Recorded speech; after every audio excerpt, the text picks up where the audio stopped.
Rent-a-Girlfriend, or Kanokari for short, is a garbage anime with a garbage human and manipulative serial abuser for a protagonist, and an equally manipulative, exasperatingly cyclical writing style. These two things work in tandem to ensure that said protagonist never learns anything or grows as a person, while also devaluing the autonomy and identity of its female characters, reducing them to props in this one guy's selfish quest for shallow love. Most frustratingly, it's not as if these girls aren't interesting or that you couldn't tell compelling stories about them. They have interesting character biographies and some strong characterization. The pieces for a good story are here, but Kanokari, it seems, is downright allergic to telling a good story. By the end of its first season's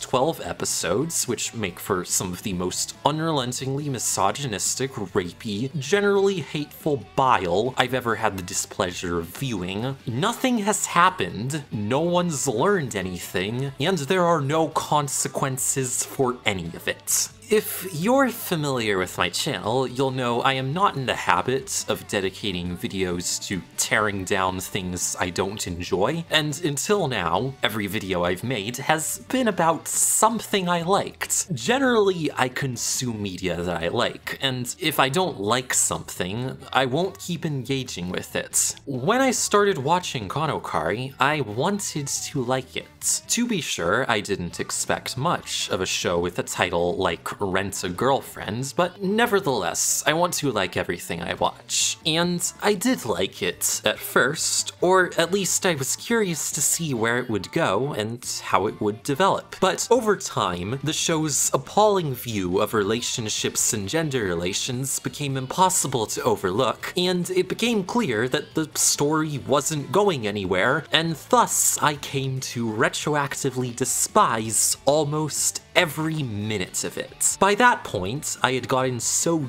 deep into the story, having been led on by its deceptive structure, that I felt it was worth making a video about my experience with it. Also, considering Kanokari's clear popularity and the greenlighting of a second season, we ought not as a community to let those objectionable elements go uncriticized. And also, I need something else to complain about besides all the fascists and the evil and the death. Something being problematic isn't necessarily a deal breaker for me. There are plenty of things I love, which I acknowledge are very problematic. And if Kanokari were fun to watch, I wouldn't excuse its misogyny, but I might be more willing to appreciate its entertainment value in spite of its misogyny. And there were things I liked about Kanokari that I feel deserve to be noted. The animation in Kanokari is generally quite expressive and good, save for some rough edges. I don't mean for anything I say here to be a slight against the hard work invested by the animators, who clearly did the best they could with the source material they were given. The voice acting is fine, with Yuki Oi's versatile performance as Nanami Mami proving a standout among the cast, but if you're watching this show for her, you're better off watching or rewatching Symphogear instead. The OP is quite good, the Peggies are good, Centimeter is an absolute banger. Although the sound design isn't very good, and the soundtrack is often ill-fitting, as detailed in a really great video by Replay Value, the compositions themselves are perfectly fine. And speaking of the OP, in particular, I like this one shot of Kazuya running in a circle on top of a retweeting icon, which suggests that the show might explore, in some depth, the existential horror of the social media cycle, but that never comes up. There are a few genuinely funny moments, usually when the show decides to tell a different joke other than the same joke over and over again. On that note, that's about all the positive things I've got to say about Kanokari. I'm now going to offer my analysis, and in so doing, will spoil the entire show. I do not think you should care, because it's a painful and exhausting train wreck, and I do not recommend watching it. With that, let's begin. Kanokari's premise is as follows. Kinoshita Kazuya, a 20-year-old college student, is dumped by his girlfriend, Nanami Mami, for no apparent reason. Dejected and alone, he downloads an app, Diamond, which offers the services of a rental girlfriend who will go on paid dates with him to assuage his loneliness. And yes, this is a real thing in Japan. It's called compensated dating. Going by all available polls, and the way this is presented in this anime and others, people are generally thought less of for doing it. Same way people are thought less of for doing sex work anywhere, really. That might be something I talk about in a separate video. In any case, even if rental girlfriends were complete fiction, it wouldn't affect my analysis of the story much, if at all. Kazuya meets up with the girlfriend, Ichinose Chizuru, who goes by the stage name of Mizuhara while on the job. Through a series of inconvenient twists, he winds up introducing her to his family as his real girlfriend, and must keep up the act both so Chizuru can keep her reputation, and Kazuya can stay in his family's good graces.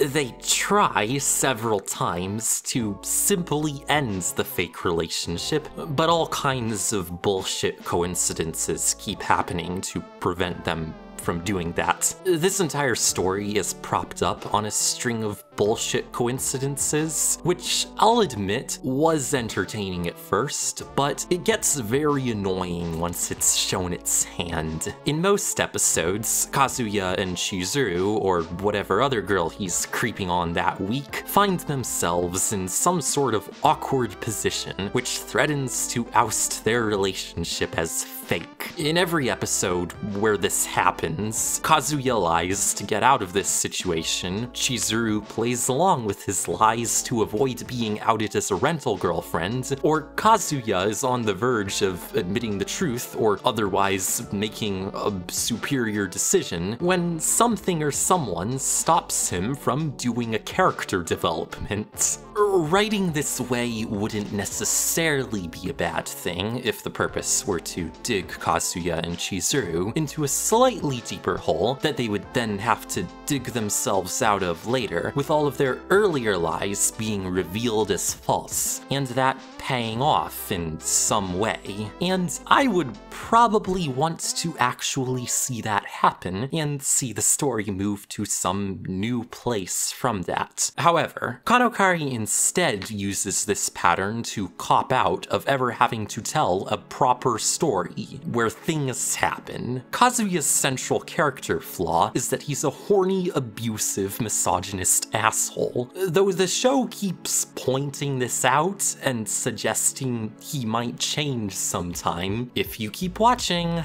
he's consistently handed a get-out-of-jail-free card whenever he gets too close to learning something or making any kind of hard decision. Thus, he never grows as a character, so he never opens his eyes to empathizing with these girls as people. And because the narrative is framed through his eyes, these girls also never get to be their own characters, and their stories never get to happen on their own terms. While this male-centric structure is by no means unique to Kanokari, it's certainly one of the more egregious examples of this that I've seen. So, as an example, I'll start at the very first episode. As good a place to start as any, I think. Kazuya and Chizuru meet up and go on their date, and the first half of this episode contains the best characterization for Chizuru we're ever going to get. It's immediately clear that Chizuru has put in a lot of hard work. One detail I especially like is how Chizuru is seen holding the cafe menu upside down at first, before turning it right side up with this adorably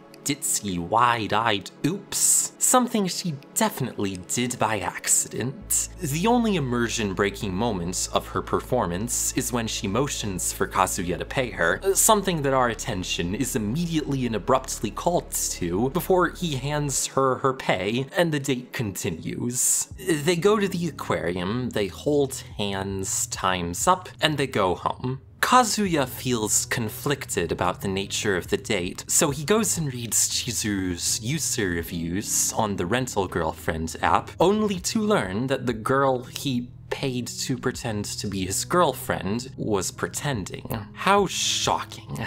Outraged, Kazuya leaves a negative review for Chizuru, complaining that she didn't know anything about the fish at the aquarium. Thinking he needs to give her a piece of his mind, something that is definitely healthy and normal, he books another date with her the following day. On this date, he acts all weird and cagey, and when they sit down at the cafe and he pays her, he's all like, "Don't you feel empty being paid to go on dates with guys you don't like?" To which Chizuru replies, 私はこの仕事好きだよ。和也くんみたいな人にも出会えるし。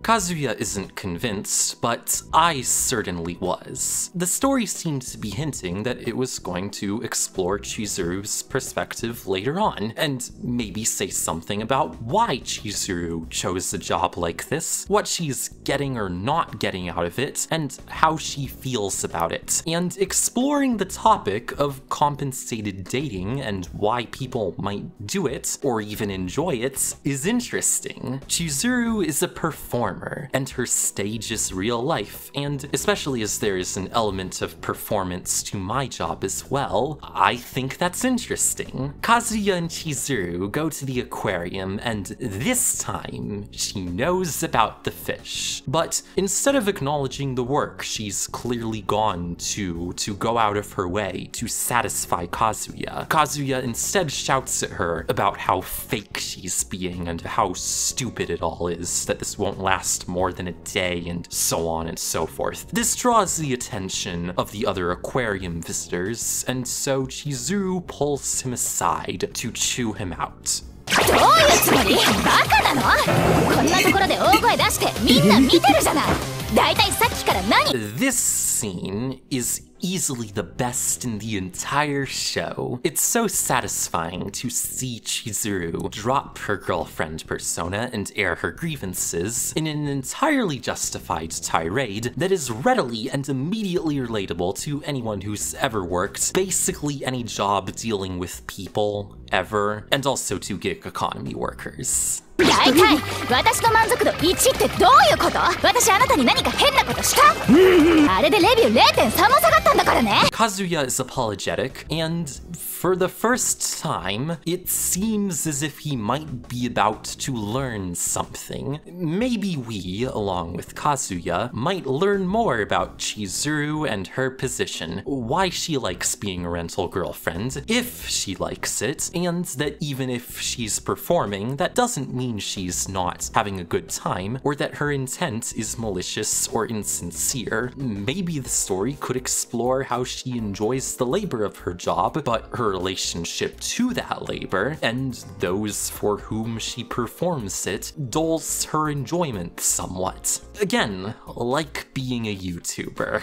Chizuru asks Kazuya if he wants to continue the date, but before he can answer, he gets a phone call saying his grandma has been hospitalized and bounces. And at this point, the show abandons Chizuru's potential character arc and instead pivots to playing sexual assault for comedy. Presumably Chizuru followed him to the hospital because she didn't want to get another 1-star review, but her reasons are never presented by the story, and it's just kind of left up to us to guess that. Gig economy workers often stress out over their review scores for much the same reason YouTubers stress out about their analytics. Because lower numbers mean you get rewarded less and make less pay. If you're working as an Uber driver, even a single 1-star review can lessen the number of rides you're given and the bonuses they pay you, and be the difference between making rent that month or not. ああもう最悪。これでまた星1ね。 We're told over the course of the series that Chizuru is a very popular and high-ranking girl and gets booked for dates a lot as a result, and her user ratings are clearly correlated with that success. She is entirely in the right to be frustrated and upset at this one random asshole for potentially putting her income at risk, especially over something that was clearly no fault of her own. If Kanokari had wanted, it could easily have pivoted to making the point that maybe a system like this, where one shithead can jeopardize your month's rent, is not a good one. But we never get to hear about this from Chizuru. We can only see Kazuya's perspective, and he doesn't comment on any of this either. So I can only assume as a result that in this moment, which to me was so revelatory and compelling and a great point of empathy for Chizuru as a character, that we are meant to see her as little but a raving Karen. And this is just one instance of how the way Kanokari chooses to tell its story actively cheats the most interesting aspects of that story, and thus the most interesting stories it could have told. And this isn't accidental. The story really just actively doesn't care. Kazuya at one point wonders why Chizuru is a rental girlfriend before deciding. We later learn that Chizuru's reasons for taking up the rental girlfriend job are because it's practice for her acting career, and also it makes her some extra money to pay for acting school, so it works out.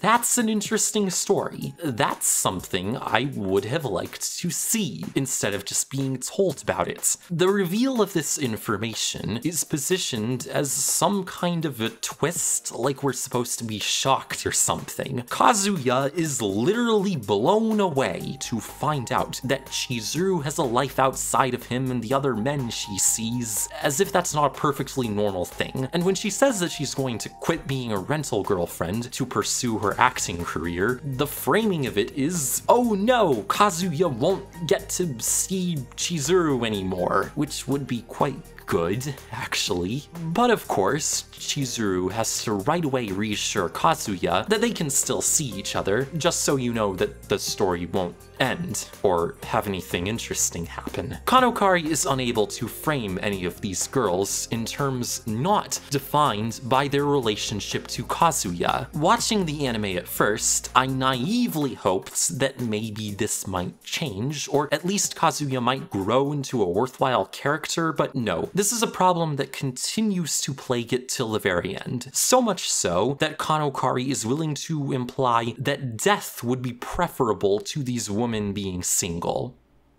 I wish that were a joke.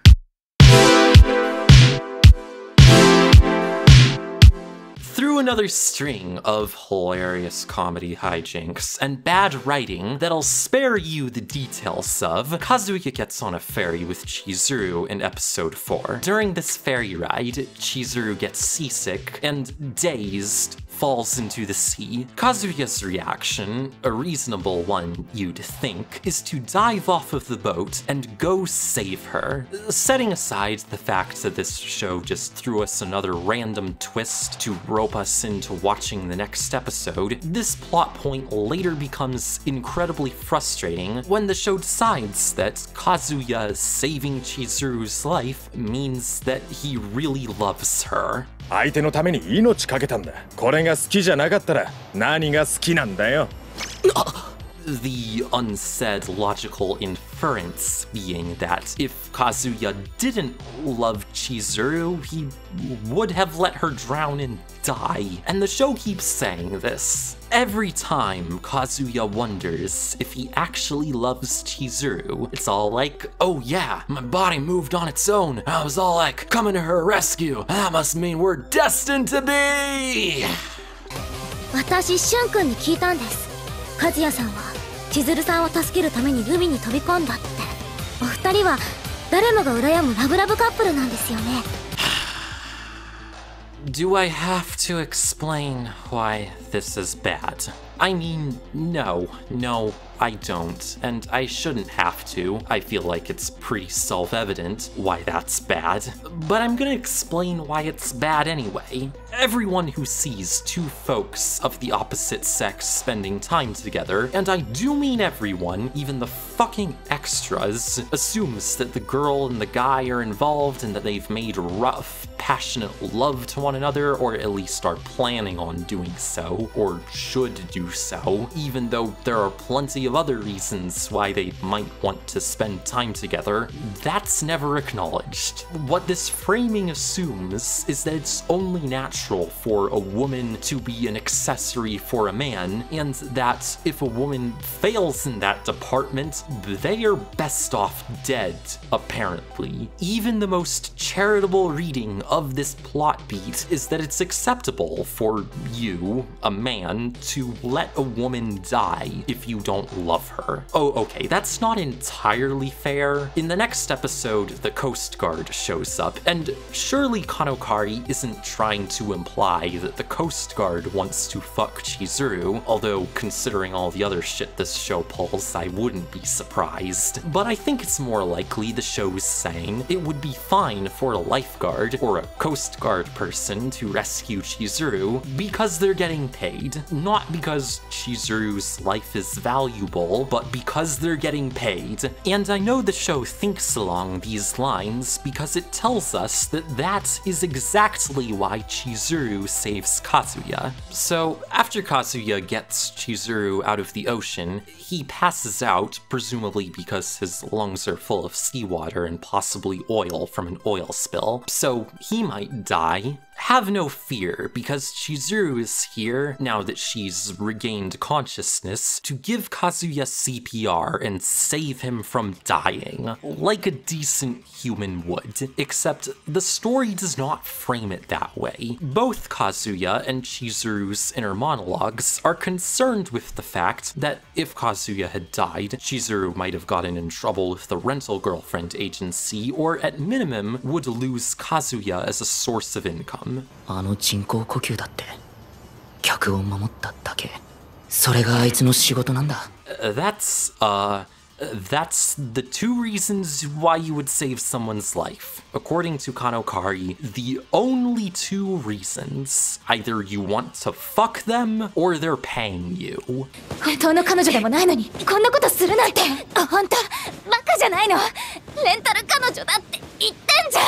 There's literally no other reason why any human being would want to save anyone, and if you try to save someone's life just because you think it's not good when people die or something ridiculous like that, you're some kind of a crazy person. And maybe if this were worked into Chizuru and Kazuya's characters, like if, say, Chizuru had to learn to care about more than money and Kazuya had to learn to care about more than sex, that might be fine. But no, this is just how the world is in this show. Everyone just assumes that they saved each other's lives out of love as a matter of nature. And again, I feel like I shouldn't have to explain why this is an objectional view of relationships, not to mention a dim take on humanity in general. Sex or capitalism? Yay.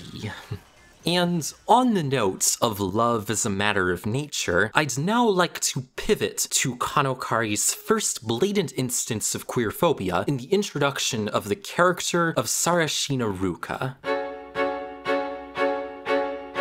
Sarashina Ruka is another rental girlfriend introduced in the show's 6th episode, being rented by Kuri, one of Kazuya's guy friends. She quickly recognizes that Chizuru is also a rental girlfriend and calls her out, which, after a string of more comedy hijinks, leads to Kazuya chasing Ruka into the subway to try and get her to keep their secret. And then... ついてこないでください。にゃ。な。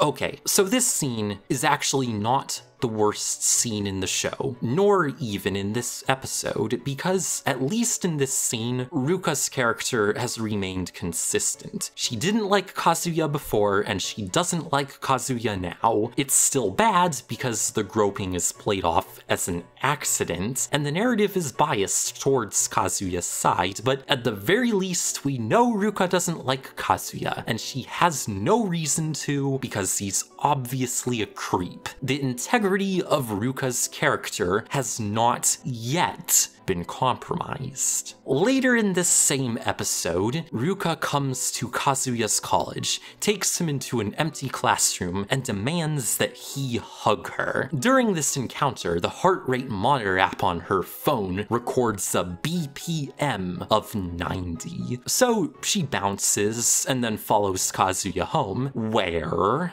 初めてなんです。90点超えた人は好きなんです。私、和也くんのことが好きなんです。Literally 10 minutes ago.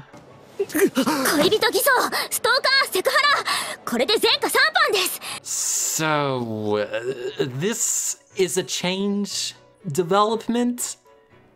Is this character development? Sure. Yes. I mean, technically, but calling it that seems generous.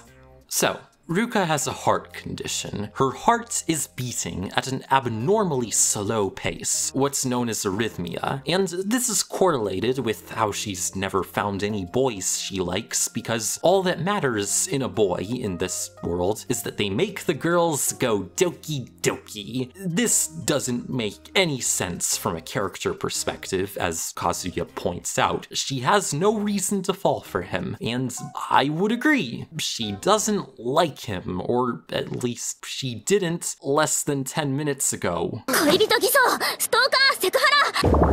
私は和也くんにおっぱいだって触られたんですから。セクハラ。しずるさんは触られましたか？おっぱいを。これで前科3犯です。触られるわけないでしょ。じゃあ私の方が進んでますね。ついてこないでください。これ以上ついてこられると困るんです。和也くんの隣は譲れません。恋人偽装、ストーカー、セクハラ。強引に抱きしめられ、押し倒され、ストーカー、変態。Goodbye, perv.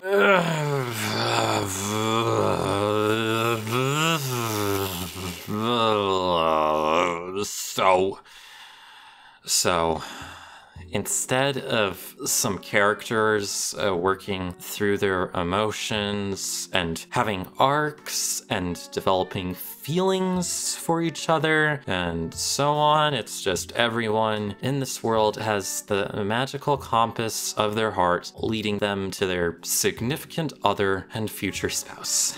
The show cheats us out of a proper character arc again for this.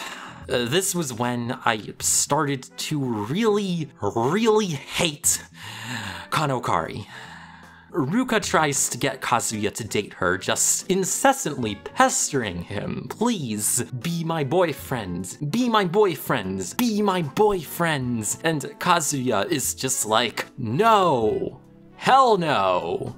No! Ruka tries to sway him by delivering an ultimatum that she'll out Kazuya and Chizuru's fake relationship if he turns her down, and he's like, okay, just give us 1 second. Oh yeah, and also Chizuru and Kazuya live in the same apartment complex next door to each other, because that's really convenient for fun comedy stuff like this. Also, this isn't really important to the matter at hand, but for some reason, Kazuya keeps his shoes in the same trash can where he tosses his cum rags. I just wanted to point that out. Kazuya and Chizuru have a chat over what to do in this dire situation, and ultimately Kazuya decides to just go confess his relationship to Kuri, and then they'll have a laugh together. And when I was watching this, I was actually quite pleased. Hey, I thought, Kazuya just decided to make a choice and own up to things. Cool, I guess. And I think if he had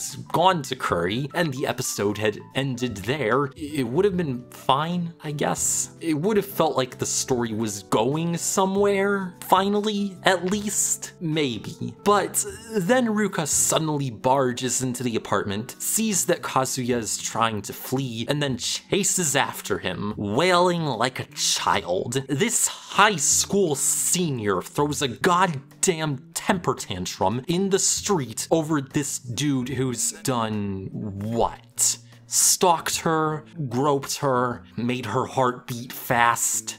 Say, why would Ruka value her heartbeat, of all things, in a relationship? That's actually a potentially interesting story, but the show doesn't get to engage with that story beyond this cutesy ED of a baby Ruka and a Nintendo Switch, which quite amusingly suggests that the show takes place in at least 2027. Other than that, we get nothing.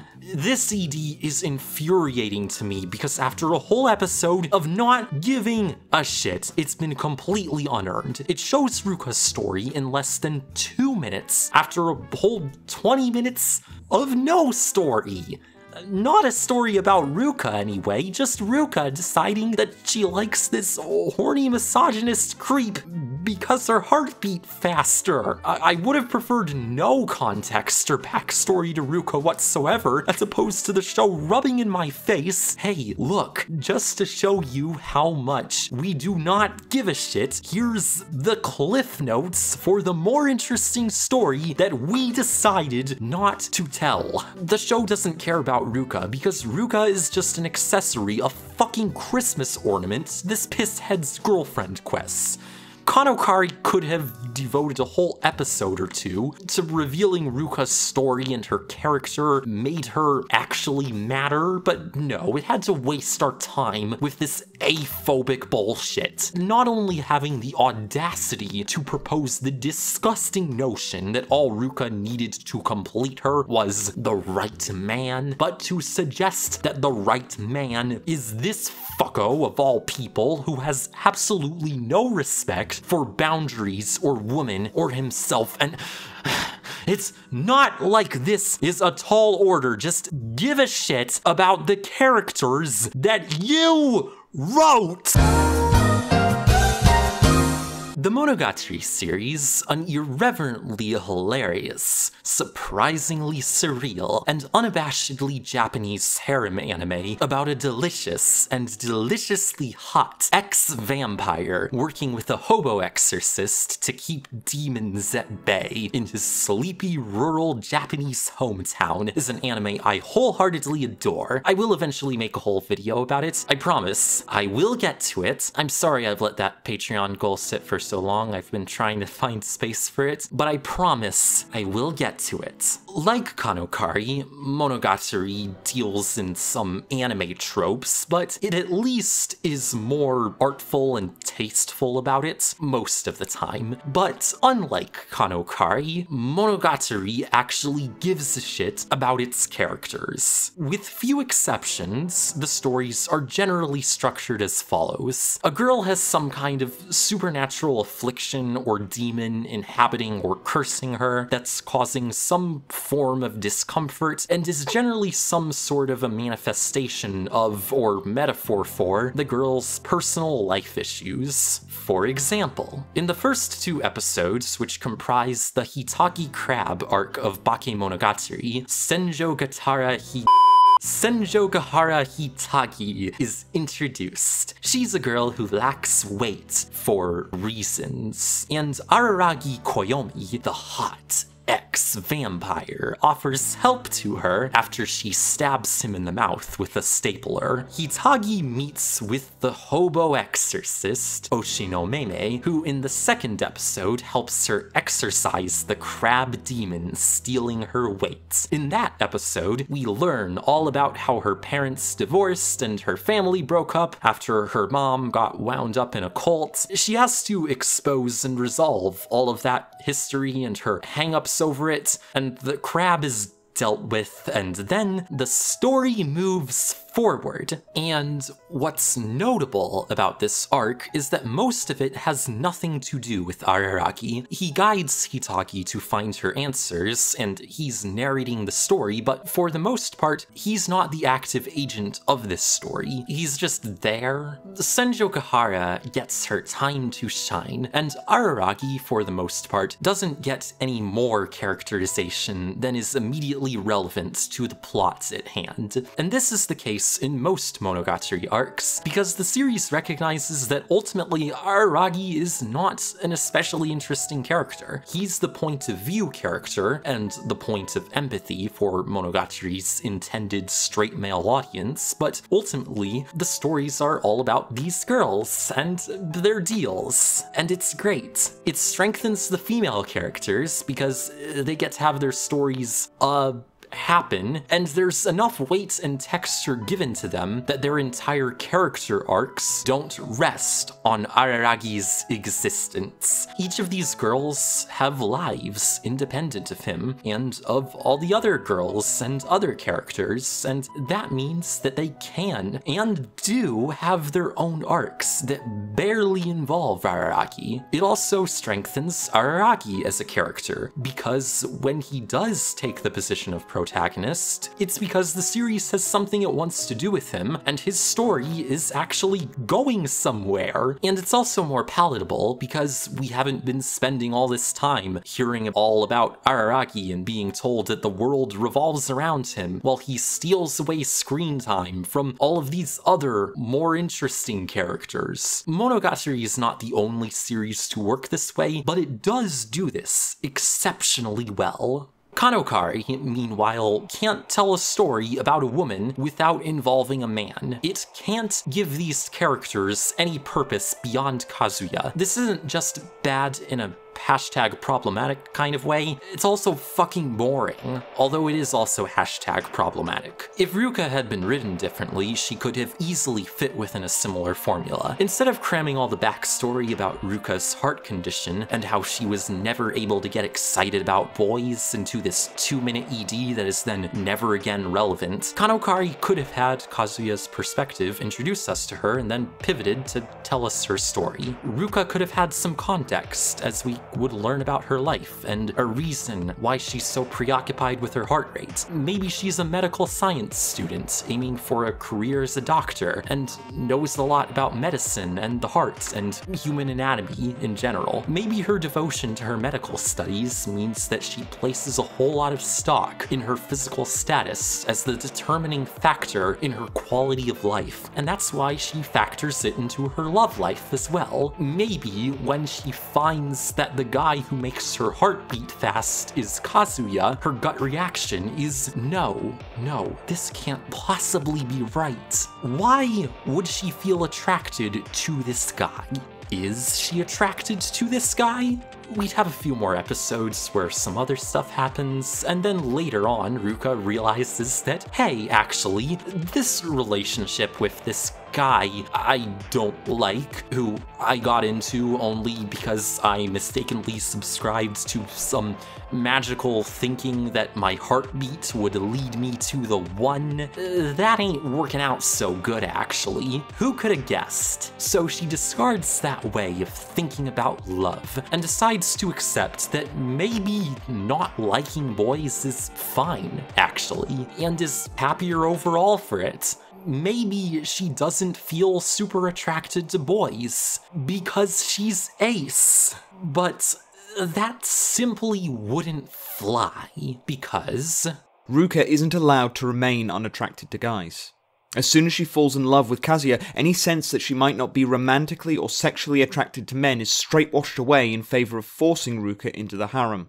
Instead, her lack of romantic attraction is treated as something that can be solved by finding the right person. In this case, our abusive protagonist. It's not that you don't like guys, you just haven't found the right guy yet. This is a line of reasoning that many LGBTQ+ people hear when they come out to people around them, and Rent-A-Girlfriend reinforces that bigotry.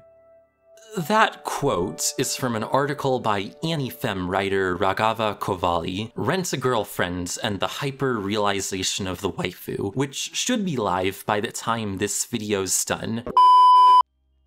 Ragava actually gave me some great feedback on the script for this video, and they've been great. Their article is great, and if you're enjoying listening to me tear into Kanokari, you should definitely check out their article, which I'll be linking in the description and the comments. My proposition for Ruka's story, while not perfect, would subvert the A-phobia by turning it into some positive ace representation, while giving her some unique defined character traits and a logic behind her actions beyond the whims of love or whatever. But Kanokari isn't interested in this because the audience it's chosen to cater to wouldn't like to hear that story. They don't want to hear compelling stories about interesting characters. They want to have a horny self-insert male protagonist that they can relate to in a manga that seemingly exists for no reason but to serve as the source material for an anime to sell waifus. So of course, when the show introduces a character who rightly comes along saying, hey, this is kind of fucked up actually, it of course has to play that character as a villain for, you know, saying that maybe you should have healthy relationships, or at least not have these clearly unhealthy ones. Bringing us, finally, to Kazuya's ex, impeccably acted by Yuki Oi, Nanami Mami.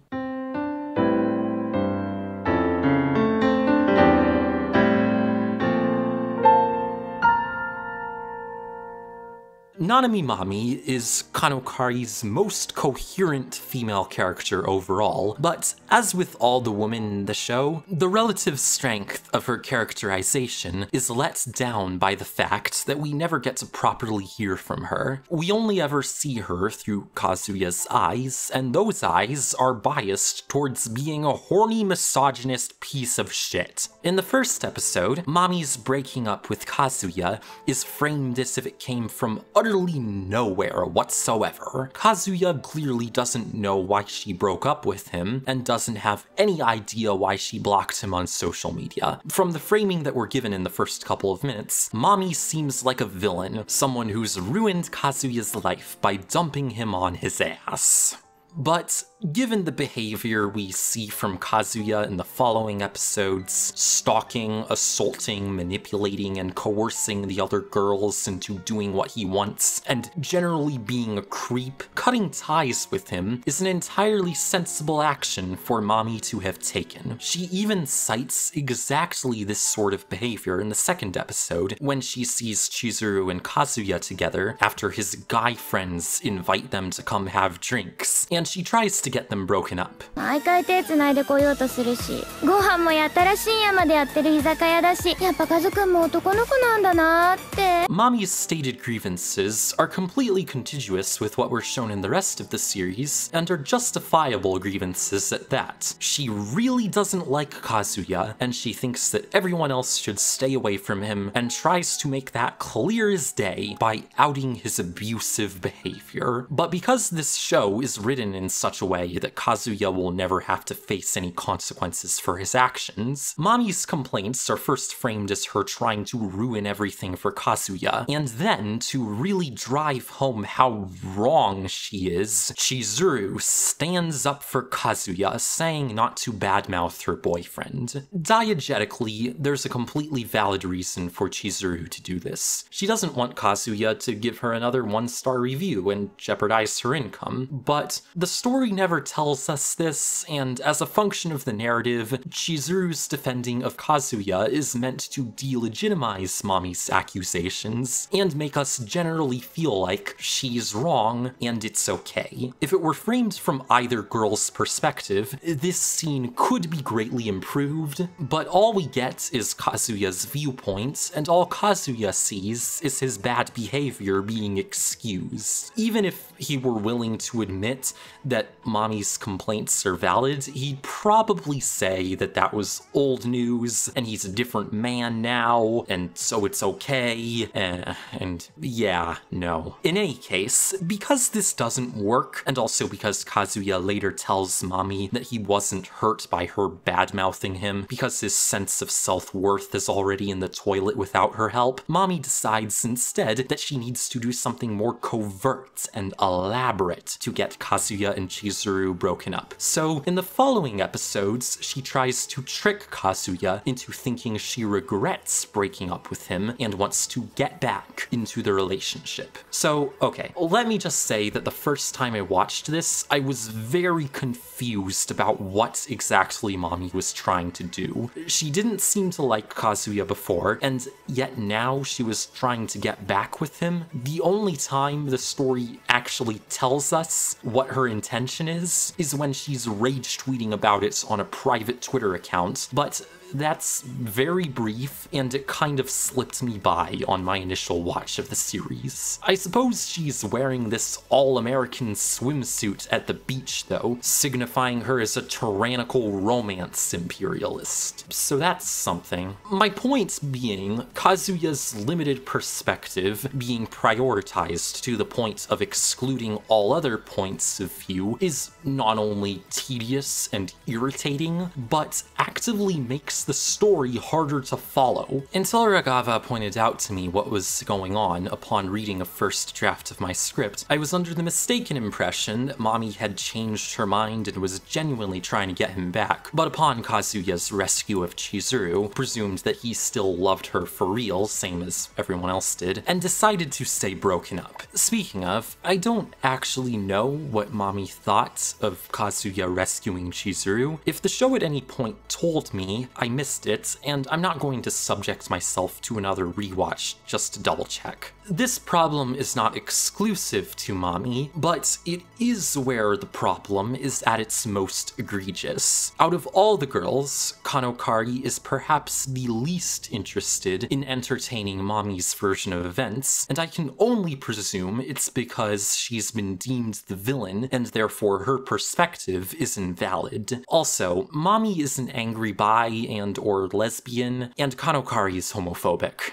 The story first hints at Mami's homosexual leanings when she comments in the second episode that Chizuru is really pretty. If we ever got a chance to hear her side of the story, I'm sure we'd learn that it was at this point that Mami first developed a crush on Chizuru. In a flashback to a date with Kazuya, she says something to the effect of, "I've never liked boys that much." Later on, while in her bedroom, grumbling about how all the men she's met suck, and she no longer wants to bother with dating, a position I cannot fault her for given all the men we've been shown in this world, she learns on the internet about Chizuru's status as a rental girlfriend. So Mami rents Chizuru through the app, and in the final episode of the first season, we are treated to a date between two people of the same sex, framed and scored and acted as if it were a conversation with a fucking Bond villain revealing their evil plan. All Mami wants to say in this scene is that she doesn't think Chizuru is a bad person for being a rental girlfriend, and also that she ought to stop fake dating Kazuya and lying to everyone, both of which are true, unobjectionable things to say. But again, Mami is framed as a sinister interloper trying to ruin Kazuya's love life, so the show doesn't agree with either of those statements. Not only that, but the overall mood and tone that this scene sets is one of deep contempt and disgust for even the mere idea of two girls going on a date. The scene forgoes much of the gratuitous thigh and boob shots that Kanokari has traded in until now, instead prioritizing slow, tense, sparse cuts, and underscored by Yuki Oi's comically sinister voice acting.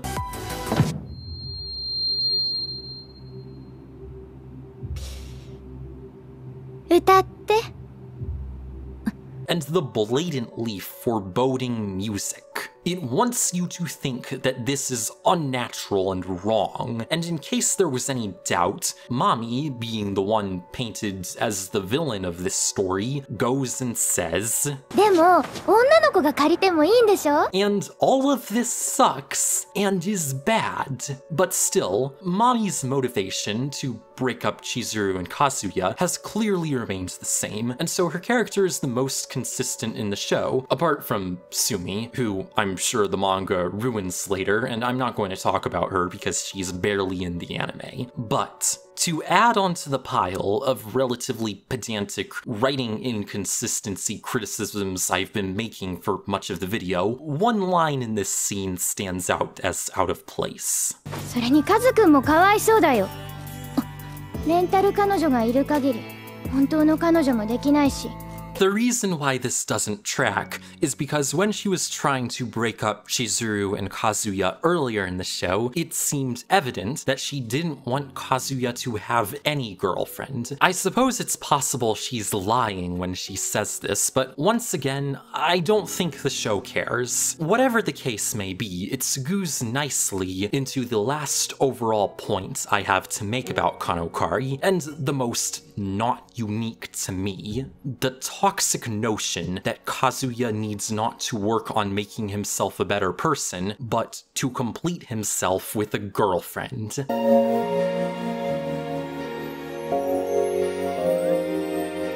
That is not how relationships work in real life. I should know, I've tried. Don't go into a relationship thinking that just having a partner will make you a better or more complete person. Regardless of gender or sexuality, that is just not a healthy or helpful outlook to have, and it's probably the fastest way to get your heart broken. I wouldn't know if there's a faster way. Mami is in the right when she says that Kazuya's fake relationship with Chizuru is an unhealthy and unwise endeavor. However, she herself is clearly not taking much joy out of intervening in Kazuya's love life. I would not call her a villain as the show frames her. She's not wrong to call Kazuya out for his shitty behavior in the second episode, but she's also demonstrating an unhealthy, though potentially understandable, inability to move on, which makes sense as Mami, like Kazuya, has clearly been disillusioned with romance, and her self-worth has been lowered as a result of their breakup, not because she really liked Kazuya, because she didn't. She, at one point, says that she just was looking for whoever was convenient, and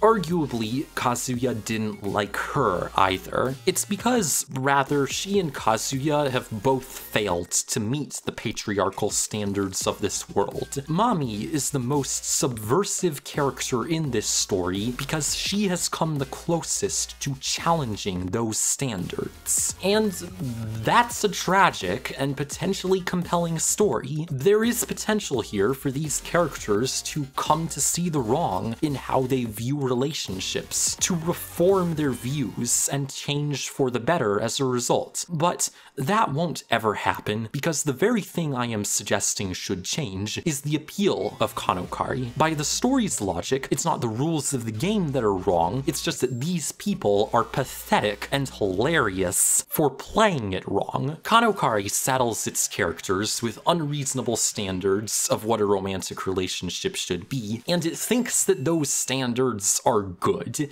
When Kazuya constantly fails to get a girlfriend, he's pathetic for failing to find a woman to parade around as his prize. When Chizuru seemingly can only find anything resembling love in fake dating for money, she's a malevolent bitch, exploiting men for cash. When Mami complains about all the men in her life being assholes and questions her sexuality, she's a piece of shit for not being willing to accept her role as a woman in society. And when Ruka can only fall in love with Kazuya and says he's the only one she can fuck and have babies with, she is to be pitied.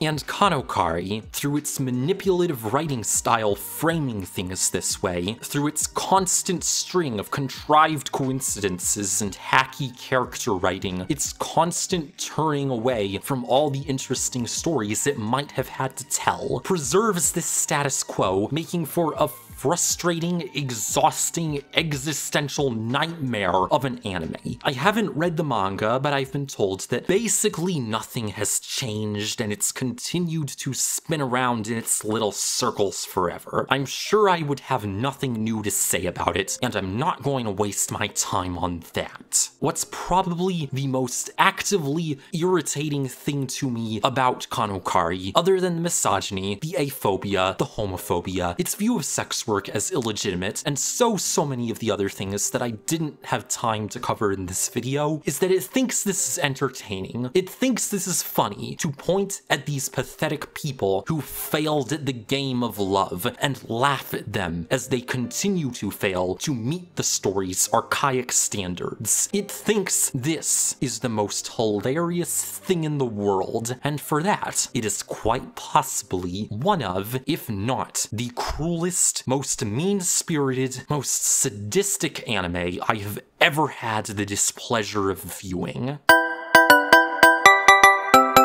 I don't fault any one individual for enjoying Kanokari. I enjoyed Kanokari until I realized I was being played, and then I didn't. When I realized there was nothing going on here except some cute character designs, that there's probably never going to be a worthwhile story, because there is no purpose for its existence other than for the manga to go on indefinitely so they can keep adapting it to anime so Chizuru can sell you a Crunchyroll subscription.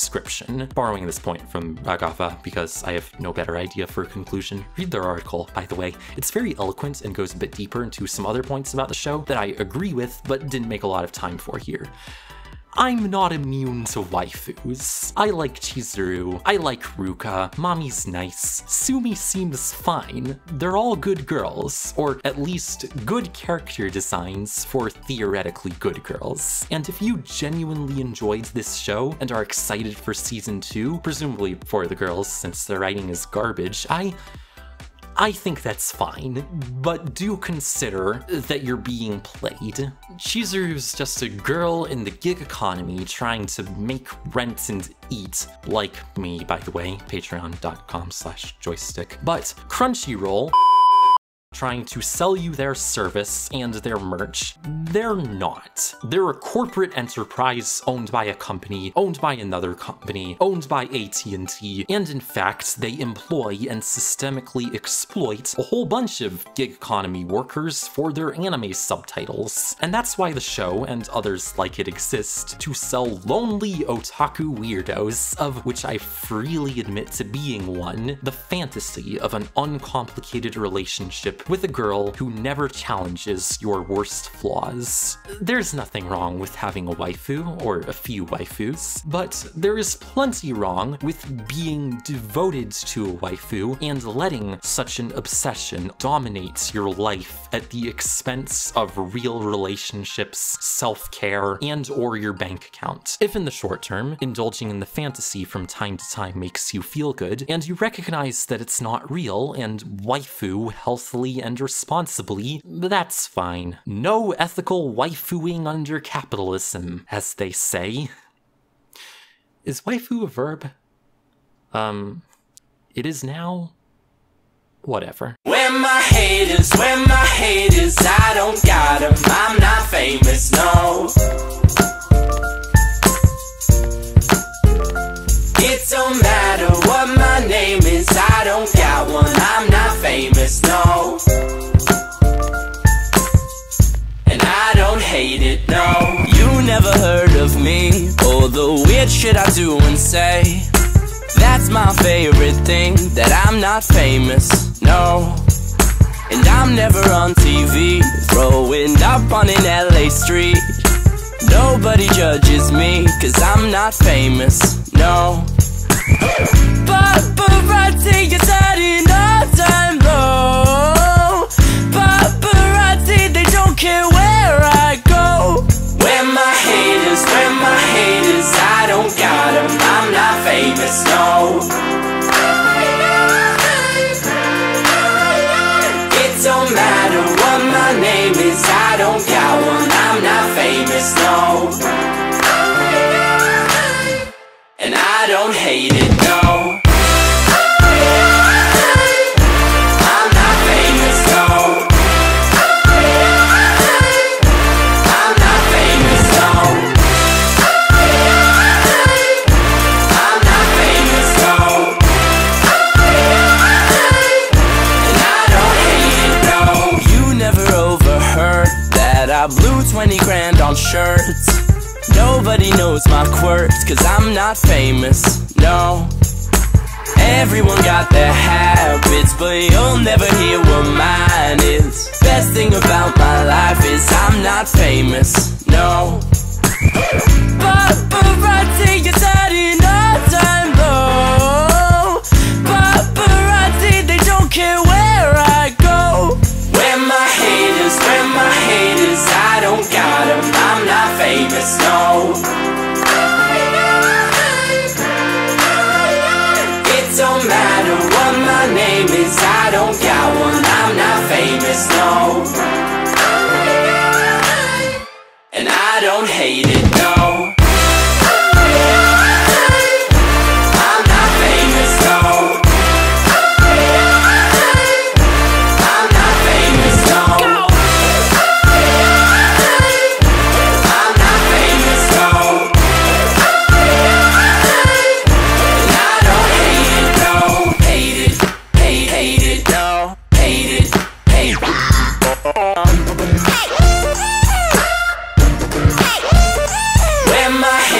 Where my haters, I don't got them. I'm not famous, no. No. It don't matter what my name is, I don't got one. I'm not famous, no. I'm not. And I don't hate it, no. I'm not famous, no. I'm not famous, no.